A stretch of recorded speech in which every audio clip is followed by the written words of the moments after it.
E eles tinham uma questão do lado deles, que era a própria palavra. Uhum.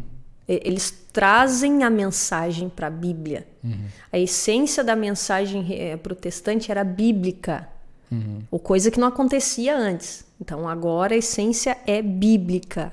E são doutrinas que o povo desconhecia. E veja só, segundo pesquisas, na Alemanha da época, 3 a 4% da população sabia ler. Então, tu imagina tu explicar doutrinas teológicas complexas para um povo que, além de leigo na teologia, às vezes tinha baixa ou quase nenhuma escolaridade. Eram poucos que tinham, né, curso superior.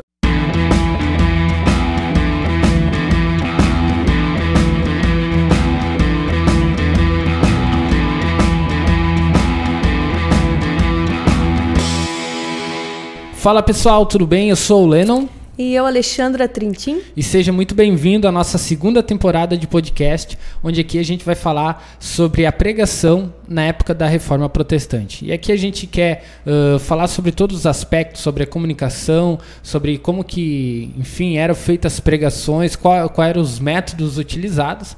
E claro que antes de a gente entrar, né, nesse quesito, a gente precisa entender um pouco sobre a importância da reforma para a igreja, né? E então deixa aí para Alexandre explicar o quão importante foi essa reforma para nós. Bom, esse assunto é bem interessante porque quando a gente estuda a reforma protestante como um todo, a gente percebe que a nossa vida enquanto religioso mudou, né? A igreja ela muda de lá para cá. E junto disso mudou também o jeito de pregar e principalmente o conteúdo das pregações, né? Então esse podcast, a ideia é trazer esse conteúdo mesmo, né? Falar em linhas gerais e também trazer esse núcleo da mensagem protestante da época, né? O quão desafiador foi pregar o que foi pregado. Porque se a gente for parar para ver, eles combateram muito a tradição. A disputa maior da reforma ela estava no campo das ideias, né? Cultural. Nós tínhamos lá uma igreja muito presa a uma cultura que foi criada ao longo dos anos da igreja, né? Se olhar para a igreja primitiva e a igreja da era medieval são completamente diferentes, né? Então a gente percebe que ao longo desses 15 séculos de igreja, eles enraizaram muita cultura, muita tradição no seio da igreja, né? Muitas regrinhas se criaram, muitas coisas, jeitos de servir a Deus, ele foi enraizado dentro da igreja. Desde roupas, jeito de falar, o que dizer, o que não dizer. Então, tudo que era humano se constituiu como regra dentro da igreja. E aí, dentro dessa reforma, eles precisaram justamente combater as ideias. E essas ideias elas estavam relacionadas justamente às tradições. Então, era uma quebra de tradição muito grande. E se a gente for parar para pensar nos nossos dias, quando a gente quebra uma tradição, né, o que acontece? A gente tem a impressão de que a gente é colocado na fogueira, às vezes, né? Tu vê, por exemplo, igrejas que quebram algumas tradições no culto, no louvor, no jeito de pregar, adicionam alguns elementos humanos, né, na sua forma de exercer ali a palavra, a pregação do evangelho. Isso já causa um certo escândalo, né? Então, esses escândalos eles foram muito maiores na época da reforma. Embora o povo tivesse preparado e desejoso por mudança, mesmo assim, a reforma ela trouxe essa estranheza, né? E se a gente parar para ver, a tradição é como se a gente tivesse, quando a gente quebra, é como se a gente tivesse negando as nossas raízes. Isso é bem complexo de se fazer dentro de uma igreja, porque a pregação, o jeito que tu vai colocar as palavras, a forma com que tu vai apresentar a pregação, isso até vai ser um podcast, né? Isso é totalmente importante para quê? Para te já não criar um bloqueio quando a pessoa começa a ouvir a pregação, né? É isso aí, tu vai chegar numa igreja mais tradicional para pregar, tu já sabe que tem certos elementos que talvez tu tá acostumado, né? Que ali não vai ser bem visto. Então, tem que estar ligado, com o radar ligado. Isso é psicologia, eu acho, né? Também, forma, né? Também. Mas o Lutero fazia isso. Sim. Ele conseguia, ora ele quebrava a tradição de forma muito incisiva e direta, ora ele era sutil.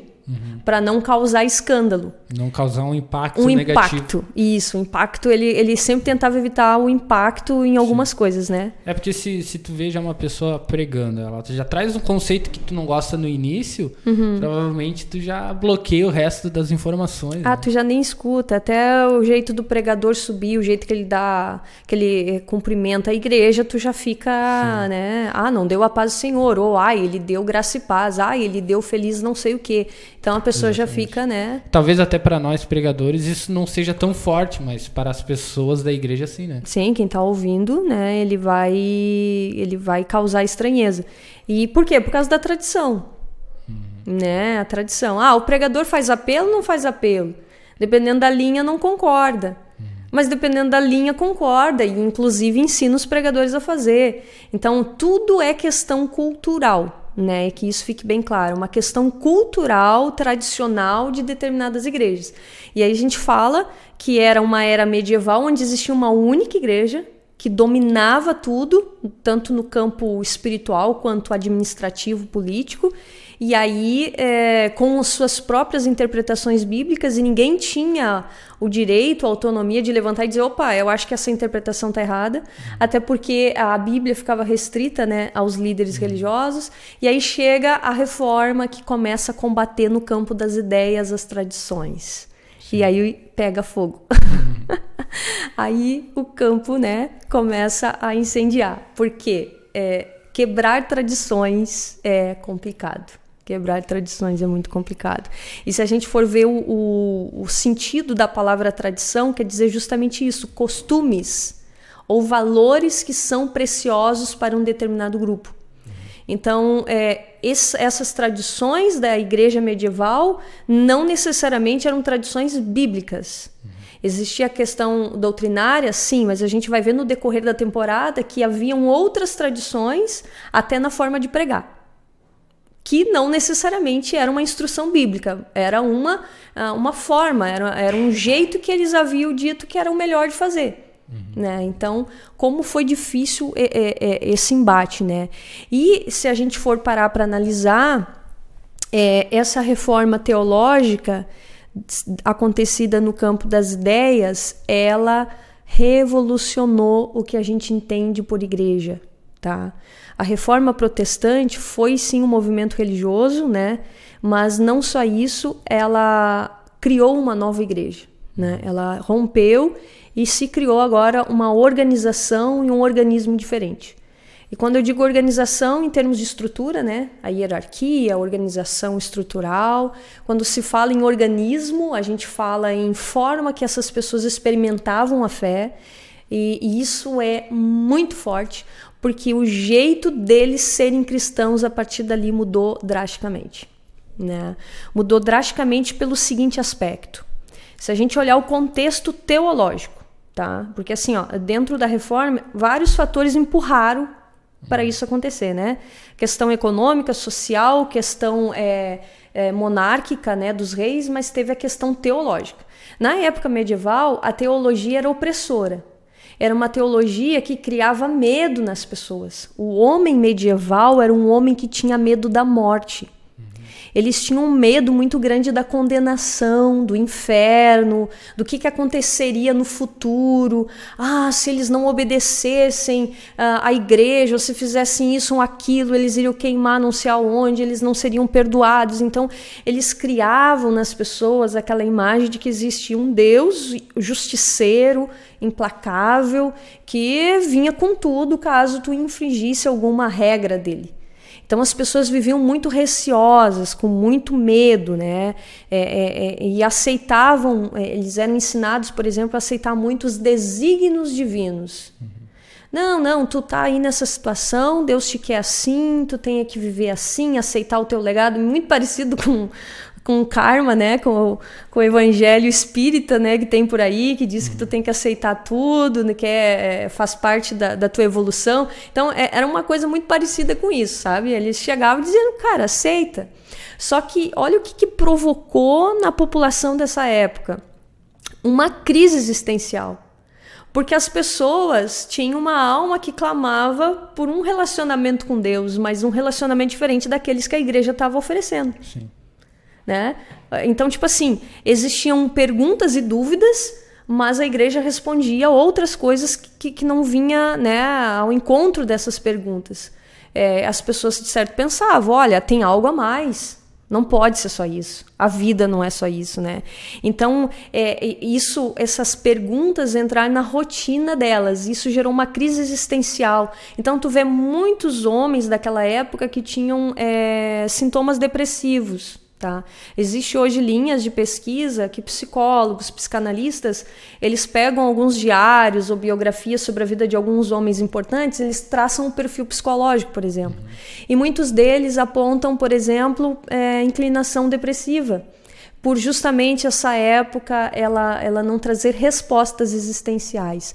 Então, assim, essa reforma, ela começa aí nessa questão da questão teológica, porque ela começa agora a apontar um propósito divino.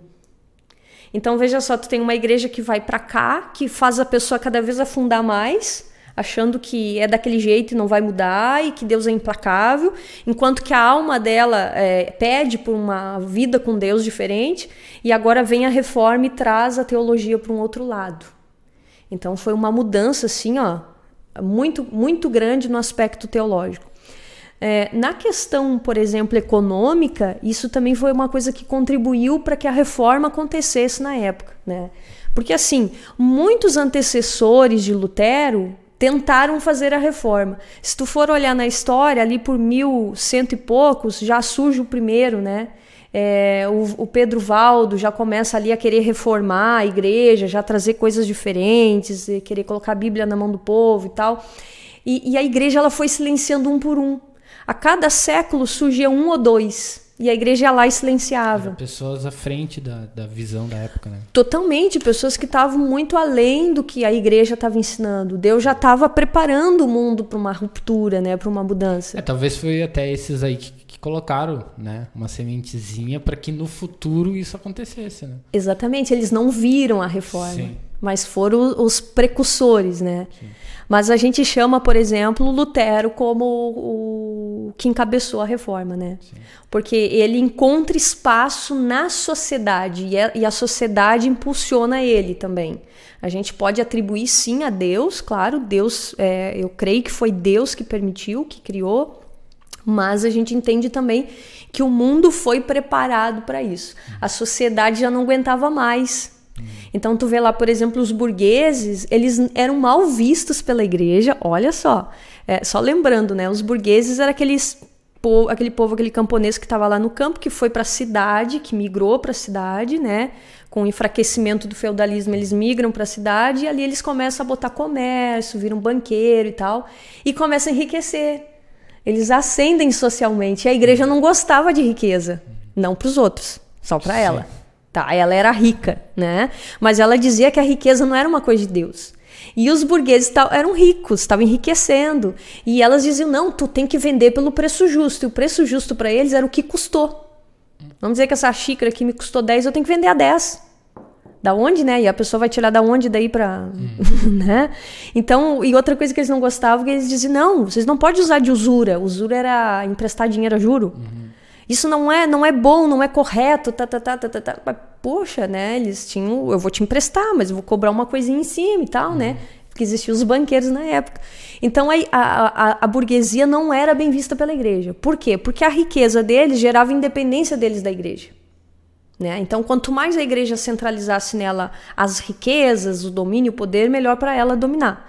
E o povo estava se tornando independente financeiramente. Os camponeses também já estavam por aqui, porque olha o que eles faziam.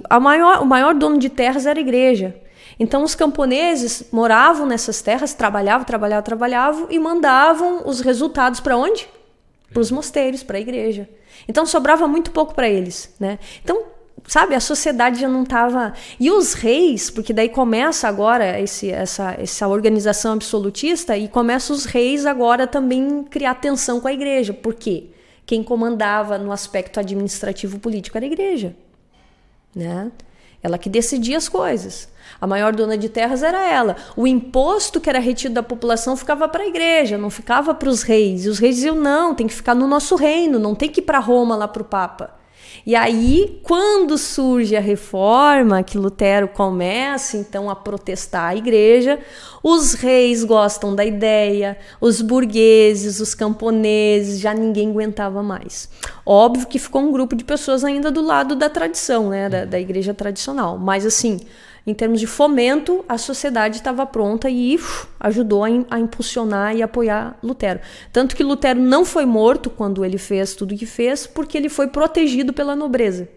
O povo apoiou. O povo apoiou, esconderam ele num castelo e tal, e ali ele traduziu a Bíblia. Então, assim, ele teve essa guarda da sociedade, né? Coisa que os seus antecessores não tiveram.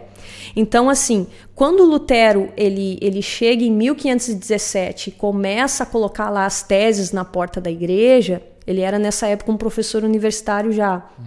Ele não estava batendo de frente com a igreja. Era comum, por exemplo, eles colocarem os assuntos do debate para os alunos olharem. Era tipo o mural do colégio, né? Só que o lugar, o point, era na igreja. Então ele colocou ali para os alunos lerem e se inteirarem e debater na aula. Só que a igreja entendeu aquilo como uma afronta e pediu para que ele se retratasse. Só que ele também já estava por aqui. Mas para a gente entender por que Lutero estava por aqui, por que ele foi parar na igreja, a gente tem que olhar para esse aspecto psicológico do homem medieval. Lutero era um homem medieval e ele também tinha medo da morte. A história conta que ele começou a estudar direito, né, ia ser advogado, e lá pelas tantas, numa noite de farra, estava voltando lá de uma festa, ele encontrou uma tempestade no meio do caminho e caiu um raio, né, que matou o amigo dele. Isso um professor de arqueologia estava contando. Aí morreu esse amigo dele, o professor Rodrigo Silva, tá? Um doutor em arqueologia muito bom. Ele disse que esse amigo dele morre e Lutero fica com temor. Eles já tinham medo da morte, né? Naquela época. Aí tu imagina. Já era terrorizado. Tu tá vindo de uma festa e te acontece um troço desse, do teu amigo morrer do lado com raio. O que tu entende? A justiça divina. Deus mandou um raio, porque segundo Lutero, eles estavam cantando uma música profana, que não era religiosa. Né? Então vinha ele, e aí então aquela atitude dele profana, de ter vindo de festa, aí ele passou a ter medo de morrer. E aí o que ele fez? Eu vou para um mosteiro. Aí ele escolhe a ordem dos agostinhos, né, dos agostinianos, que Agostinho foi um grande homem também na história da igreja, se eu não me engano do século IV, que antes de se converter era perdidão, falando na linguagem crentez, né? Ele era do mundão. E a mãe dele orou muito tempo por ele. E aí, quando ele se converte mesmo. E aí, o cara foi demais na história da igreja. E aí, Lutero diz, eu vou pra lá, porque se Deus fez isso com ele, vai fazer comigo. E aí ele foi, só que era um dos mosteiros mais rigorosos que tinha. E ele se esforçou muito para ficar lá, porque ele não gostava de orar, ele não gostava de ler a Bíblia. Ele até, inclusive, diz que ele preferia ouvir o nome de um demônio do que o nome de Deus. Porque ele associava Deus ao raio que ele viu cair, né? E o homem medieval achava Deus um homem muito bravo, né? E ele lutou por 6 anos nesse mosteiro lá. Ele fez teologia, depois terminou o doutorado em teologia. E segundo ele, foi os anos mais infernais da vida dele. Ele não queria orar. Inclusive, quando ele tinha algum sonho meio perturbador, ele se flagelava, porque como forma de punição. Ele tinha medo de Deus. Medo. E ele achava que a justiça de Deus, por mais que ele se esforçasse, ele tentava, e ele dizia que ele nunca conseguia agradar a Deus. Ele não se sentia alguém que agradava a Deus. E de fato não, né? Aquela imagem que pregava de Deus, de fato não tinha como agradar Não mesmo, tinha jeito, né? E talvez até por causa disso, a questão da depressão, né? Porque era um nível tão alto que ninguém conseguiria nunca atingir, né? Ninguém alcançava, né? Pois aí, agora tu imagina tu numa situação como se fosse algo que tu nunca conseguisse se livrar, né? Enfim, é complicado. Exatamente. E aí Lutero, ele tinha essa imagem que Deus era um carrasco. E ele estava lá, mas ele não queria estar lá. E toda vez que ele pensava em sair, ele lembrava, né, que ele podia morrer, que podia ser condenado e tal. Isso fez ele ficar. Até que quando ele estava se preparando para dar aula do livro de Romanos, ele lendo ali os textos, porque a Bíblia não era do acesso a todo mundo, tá? E como ele estava ali, ele estava lendo a Bíblia, e com esse contato dele com a Bíblia, ele descobriu que o justo viveria pela fé. que a fé justifica a gente e não as obras. Aí a mente dele abre. E aí, com base nessa experiência pessoal, ele vê que o Deus que era pregado não era o Deus da Bíblia. Sim. Era uma interpretação da igreja para assustar, para inibir, para... Porque é mais fácil, né? Era mais fácil. Se tu olhar no olhar de igreja, é muito mais fácil tu ter uma pregação desse tipo, né? Exatamente. Então, tipo, a igreja, ela trazia esse Deus carrasco, e então as pessoas muitas vezes obedeciam por medo. Pode ver, Lutero acabou indo para um mosteiro por medo, não por vocação inicialmente, né? E aí ele se depara que o justo, ele não precisa, ele é salvo pela fé, ele não precisa de obras, né? E aí isso abre a mente dele. E a forma dele enxergar Deus, enxergar a igreja começa a mudar. Isso aí não faz sentido, né? E aí começa a desandar tudo, né?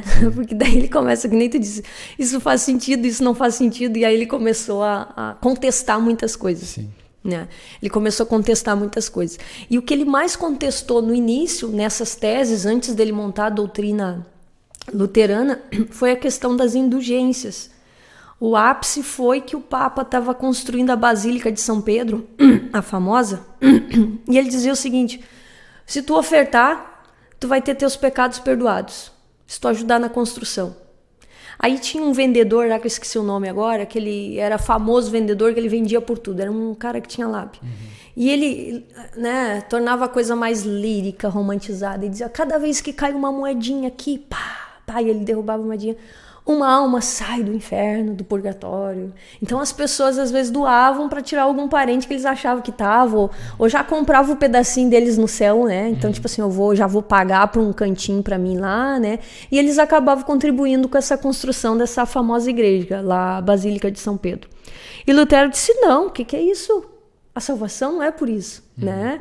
Não é assim, eu pago para ser perdoado. Né? Não existe isso, né? E aí ele começa a combater. E uma das coisas que ele combate também é que a igreja era infalível, quer dizer, ela nunca erraria. E aí ele diz, não, isso está errado. Só que nessas 95 teses que ele coloca lá na porta, era para os alunos começar a debater. Só que existia a imprensa na época, né? Olha aí a tecnologia, né? A gente vai falar sobre isso. E essas ideias dele simplesmente se espalharam. Porque até então tudo era copiado na mão, agora a capacidade de imprimir as coisas é muito mais rápido, né? E isso espalha essas ideias e cai nos ouvidos do Papa. E aí em 1521 ele é excomungado. Ele não queria sair da igreja, ele queria só mudar algumas questões na igreja. Sim. A ideia melhorar a igreja. Melhorar, exatamente, mas eles não aceitaram. Aí pediram para ele se retratar e disse não. Ele disse, eu não tenho nada que me retratar e que Deus me ajude. Porque ele sabia que ele podia ser morto, né? Só que daí Deus de algum jeito usa as pessoas, ele é acolhido e protegido. E aí só lá em 1555, mais ou menos, que essa questão do protestantismo ele é oficializado. Então é decidido lá um acordo de paz, né? Que os reis poderiam escolher qual religião ele e os seus súditos iriam ter. Né? Mas até então foi um período de perseguição, né, entre protestantes e católicos ali. Nesse período de tempo o Lutero ele traduziu a Bíblia, né, para o alemão. Olha o conhecimento que ele tinha de latim, né? E ele traduz. E visão, né? Porque querer traduzir, por que ele queria traduzir, né? Para levar aquilo que ele já tinha abrido os olhos dele pro povo, né? Ele queria compartilhar a verdade. Exatamente. Isso aí. Só que para compartilhar a verdade, às vezes tu quebra alguma tradição, né? Sim. E a gente vai falar nisso num podcast. Uma das tradições que ele quebrou é tirar a Bíblia da língua latina, tá? Do latim, e colocar numa linguagem popular.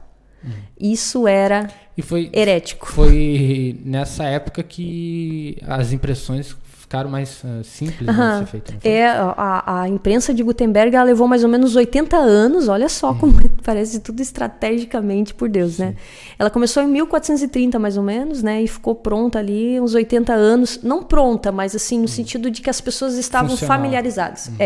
Já tinha pegado, né? E foi bem, culminou com o período em que Lutero, ele tem lá aquele encontro com Deus e começa a divulgar. 80 anos antes, a reforma praticamente já era impossível, então. Seria. Porque um dos instrumentos da reforma foi a imprensa. Um historiador famosíssimo, Roger Chartier, ele fala que a imprensa foi fundamental para que a reforma tivesse sucesso. Porque ela expandia a pregação de um jeito muito mais rápido, né? E barato. Porque antigamente, para te ter cópia de um texto, alguém tinha que copiar. Isso era caro, demorava o papel e não sei o quê. E com a imprensa, né, a coisa foi mais rápida, né? Sim. E a imprensa era tipo assim, uma placa e tinha as letrinhas. Conforme o texto, tu trocava as letrinhas, só colocava tinta e pá. Né? Então, imagina, era muito mais rápido, né? Sim. E a tiragem era mais barata também. E, no caso, isso foi desenvolvido por causa da reforma ou a reforma A reforma aproveitou. A reforma não, aproveitou. Tanto que a imprensa, eles chamavam imprensa, tá? A imprensa, ela foi produzida uns 80 anos antes, começou. Ah, sim. Ela foi aperfeiçoada em 80 anos, mais ou menos, né? Mas assim, não que ela começou 80 anos antes, mas ela começou... deu mais ou menos, foi 1430 que... E não só isso, o pessoal que tinha tipografia, oficina tipográfica, enriqueceu. O historiador diz que o Lutero enriqueceu o Gutenberg, porque ele tinha uma gráfica bem provinciana e ele se tornou uma das maiores potências na Alemanha na época. Imagina. Enriqueceu mesmo, só para imprimir o material da reforma. E para contextualizar um pouco mais o tamanho e importância da imprensa naquela época, dá para comparar com a internet hoje, né? O que era a gente antes da internet e o que passou a ser o mundo depois da internet, né? Acho que a gente pode comparar com a questão da imprensa antigamente também. Né? Esse historiador, ele diz que para a gente comparar, né, a criação da imprensa para aquela época equivale à criação do computador, da internet para nós hoje. Sim. Isso ele falou. Ele falou, ele compara, né? Para aquela época. Então foi bem no argumento. Foi bem no argumento. Esse historiador, ele é um dos mais renomados do mundo, né? Sim. Em termos de pesquisa de leitura e de livro. Obrigado. E ele fala isso, o que representou para aquela sociedade. Foi um grande avanço, né? E aí a gente olha, ele quebra uma tradição, né? Ele usa um veículo, né, diferente, né? E às vezes a gente, como pregador, tem resistência em pregar na internet. Sim. Por exemplo, né? Não, no início foi, né? Tem até aquele meme dos pastores, né? Os pastores em 2010 dizendo que a internet era do diabo e agora seja bem-vindo ao Culto Online. Ao Culto Online. Então, tipo, né? Tá aí, a tecnologia tá aí, Sim. A gente vai usar. A gente vai ter um podcast aqui que a gente vai falar sobre a tecnologia usada por Lutero, né? Como que eles se apropriavam das ferramentas que tinha na época, né?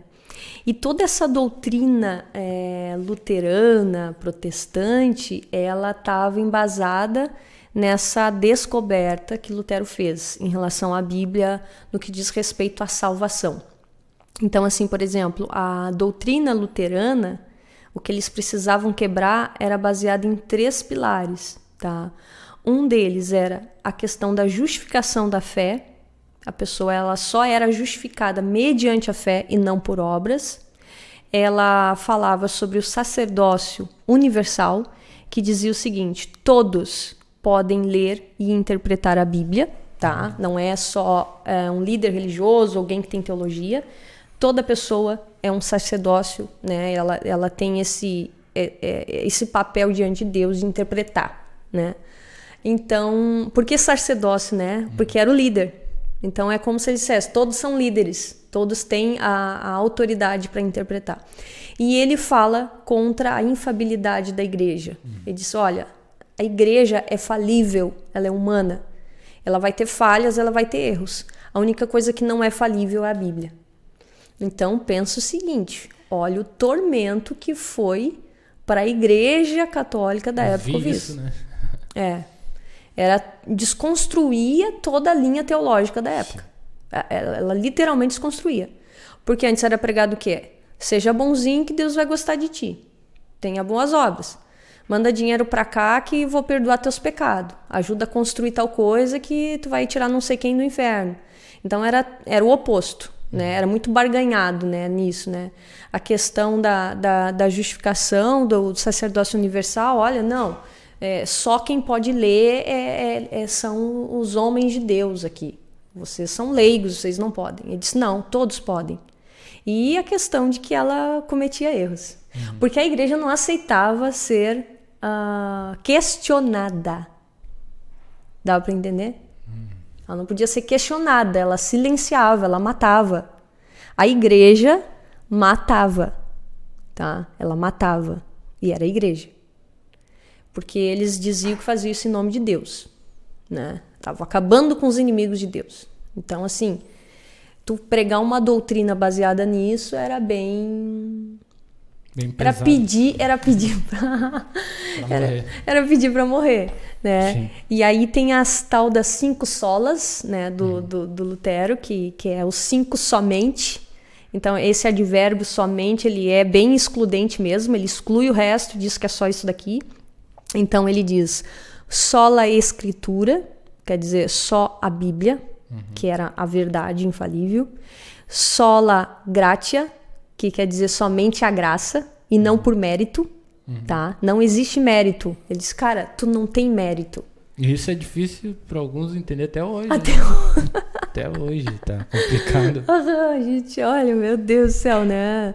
Acha que é por mérito que se agrada a Deus, né? Mas tá ainda naquela construção medieval, né? Tá com aquela ideia medieval. Mas isso é interessante porque é uma forma mais fácil de pensar, né? Mas até de se ter uma igreja, né? Tu falou uma coisa muito importante. Por quê? Saca só. Era muito mais fácil para a igreja dizer o que fazer para agradar a Deus por meio de coisas concretas. Sim, sim.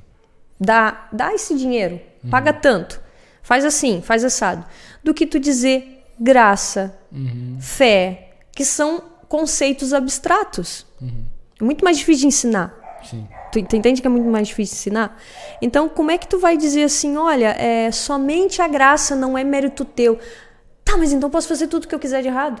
Porque daí tu tem que ensinar, né? E é mais difícil, né? É muito mais difícil. É muito mais fácil botar uma cerca para a pessoa e dizer, tu não pode passar daqui, do que tu explicar por que a pessoa deve ficar, né, no centro, tem que ficar parada, tu não pode ir pra frente, porque, né, enfim. Então, é muito mais fácil tu colocar cercas na igreja. E isso, assim, né, querer falar ou julgar, mas talvez a igreja tentou fazer isso de uma forma com uma intenção boa, só que isso não dá um resultado bom, né? Não dá. Talvez a intenção foi boa, só que se perder em algum momento, né? E trouxe esse resultado negativo, né?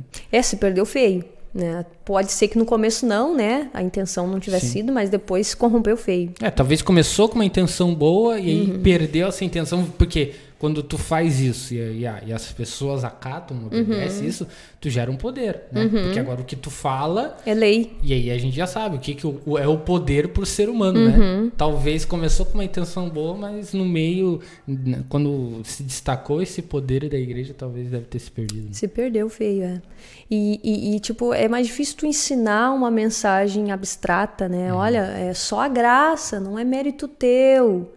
Opa! Aí a pessoa, né, olha... Gente, o que eles pregavam na reforma era uma coisa difícil de entender, tá? Pessoas, anos de igreja, não conseguem entender até hoje esse princípio da meritocracia. Eles não entendem, às vezes, né?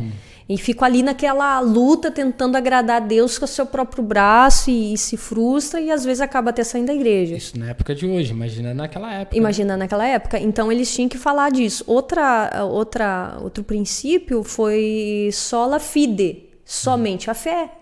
Não é a tua obra. Aí tu diz pro cara, não é a tua obra que vai salvar. Então não preciso fazer nada certo. Não. Tu faz boas obras porque tu foi salvo. Então, aqui é complicado de tu explicar, né? Olha, primeiro tu é salvo. Por tu ser salvo, tu vai apresentar frutos diferentes de uma pessoa diferente, né? E essas obras é uma consequência da tua salvação, que foi ganhada por meio da fé. Então, era muito difícil de explicar isso. E ele traz essa noção. Ele diz também, sola Christus, né? Solus Christus, somente Cristo. Não existiria outro mediador. Não havia ninguém que pudesse fazer caminho entre nós e Deus. Tá? Não tem. Né? E só lhe deu glória, somente a Deus dê glória, sem santo, sem idolatria, sem imagem. Olha, Só esse último item aí. Já dava morte. Já dava morte. Eu me lembro no Brasil um pastor famoso que chutou uma imagem de escultura que foi amplamente criticado e perseguido e preso, não por esse ato só, mas por outras coisas, né? Que acusaram ele. E foi um escândalo para a nação brasileira ver um pastor chutar uma santa, né? Tu imagina Lutero, tá? Dizer que estava errado. Tá? Que é praticamente a mesma coisa. Que era a mesma coisa. Chutar, né? Isso aí, ele chutou a santaiada tudo, né? Disse somente a Deus dê glória. Não, e ele disse só Cristo, não tem mediador, não tem ninguém intercede. É ele que abre o caminho. É uma doutrina pesada, vamos dizer assim. Não que seja pesada para nós hoje, é pesada para aquela época, né? Porque ia totalmente contra a tradição. Né? Era um princípio teológico bíblico real, mas que acertava em cheio a igreja que dominava na época. Sim. E ele teve que ser muito corajoso para fazer isso. Eles tiveram que ser muito corajosos. E muito trabalho, né? Porque muito explicar toda uma nova perspectiva, enfim. Ele teve ajuda de alguns também, né? O Calvino, já ouviu falar no Calvino? O João Calvino foi um dos reformadores também, que divergiu um pouco lá das ideias de Lutero no quesito da Santa Ceia, mas tirando isso, ele se acertava no resto. Ele foi um reformador na Suíça, lá para aqueles lados, ele era francês, um reformador lá na França, na Suíça, e ele tinha um intelecto muito forte, ele, sabe, uma pessoa muito desenvolvida, e ele organizou também a doutrina cristã protestante, né? Então, eles trabalharam muito. Agora, olha uma curiosidade que o historiador diz, que é o seguinte, que entre os reformadores tinha briga por causa de doutrina. E quando eles divergiam, eles se estapeavam. Nossa! Brigavam entre eles. Fisicamente se estapeavam. É inacreditável, né? É outra época, né? Outro momento. É, época medieval. Sim. Mas, tipo, era um homem de Deus que estava ali fazendo... O que eu quero dizer é o seguinte, que essa questão doutrinária é tão difícil de lidar que os próprios reformadores, eles brigavam. Sim. Tá? Então, assim, hoje briga entre as igrejas é uma coisa que, né? A teologia tal, porque os liberais, porque os tradicionais, não sei o que, né? Fica aquela disputa ali, né? Mas hoje é só no campo das palavras, né? Naquela época eles se estapeavam, porque não é uma coisa fácil, né? Doutrina teológica é uma coisa difícil de tu chegar no... Até hoje, exatamente. E aí, assim, essa mensagem reformadora, ela revolucionou. Sim. Mas um diferencial deles é que eles entendiam a essência da coisa, né? Tipo, eles já sabiam, tem que levar para a Bíblia, somente Cristo, não é pelas obras. Então, isso aí, porque com certeza, né, apesar deles serem os reformadores, com certeza eles não eram perfeitos, eles não eram santos. Tinha dúvidas. Só que eles sabiam quem eles eram, entende? Diferente, talvez, da igreja. Né? Eles sabiam que não era eles, a glória era de Deus, entendeu? Eles tinham, vamos dizer assim, essa humildade, reconheciam que mesmo eles tendo uma visão muito mais à frente da igreja, eles sabiam que eles estavam sendo errados. Então, tipo, a questão, quando tu tem humildade, tu pode ser a pessoa mais avançada, mas tu sempre vai conseguir levar pra frente aquilo que é certo, né? Porque vai reconhecer quando tá errado, né? E eles tinham uma questão do lado deles, que era a própria palavra. Eles trazem a mensagem para a Bíblia. A essência da mensagem protestante era bíblica, ou coisa que não acontecia antes. Então, agora a essência é bíblica. E são doutrinas que o povo desconhecia. E veja só, segundo pesquisas, na Alemanha da época, 3 a 4% da população sabia ler. Então, tu imagina tu explicar doutrinas teológicas complexas para um povo que, além de leigo na teologia, às vezes tinha baixa ou quase nenhuma escolaridade. Eram poucos que tinham, né, curso superior. E não é só questão de ler, né? É questão de assimilar também, né? Assimilar. Se hoje a gente já tem muitos, analfabetos funcionais que não entendem um texto, imagina naquela época, né? Que nem a alfabetização passava de 4%. Então, quando tu tem essa, vamos dizer assim, escolaridade baixa, a questão do raciocínio também, de interpretação também é menor, né? Quanto mais baixa a escolaridade, a tendência é tu te prender mais a questões abstratas, a questões concretas. Quando eu falo escolaridade, eu quero dizer o seguinte, tem pessoas que têm baixa titulação, baixa escolaridade, mas são pessoas que lêem muito a Bíblia, que estão sempre informados, então elas desenvolvem o intelecto, mesmo não tendo diploma. Mas tem aqueles que, mesmo frequentando a sala de aula, não desenvolvem intelecto. Sim. Não, com certeza. Só para quem estiver ouvindo, de repente, pensar, eu tenho baixa escolaridade, vou ter limitação. Não, existe sim, mas tem aqueles que são muito esforçados, né? Que têm baixa escolaridade, mas que estão sempre ativos, a mente está ativa. Mas naquela época, né, vamos dizer assim, eram raras exceções. Sim. Era muito mais difícil, que nem tu disse, né? O índice de analfabetismo era muito grande. E aí tu imagina a habilidade desses pregadores em trazer uma doutrina que quebrava as tradições e que ensinasse esse povo verdades bíblicas que outrora eles não tinham acesso. Complexidade, né? E aí tu pensa o seguinte, eles precisaram de uma boa estratégia de comunicação. Tinha que ter empatia, né? Tinha que ter empatia. Para funcionar, tinha que ter empatia, senão... Aí a estratégia deles de comunicação foi fenomenal. Mas isso é para um próximo podcast. Então não vamos falar de comunicação hoje? No próximo eu conto. Então tá. Esse podcast então termina aqui. Espero que você tenha gostado.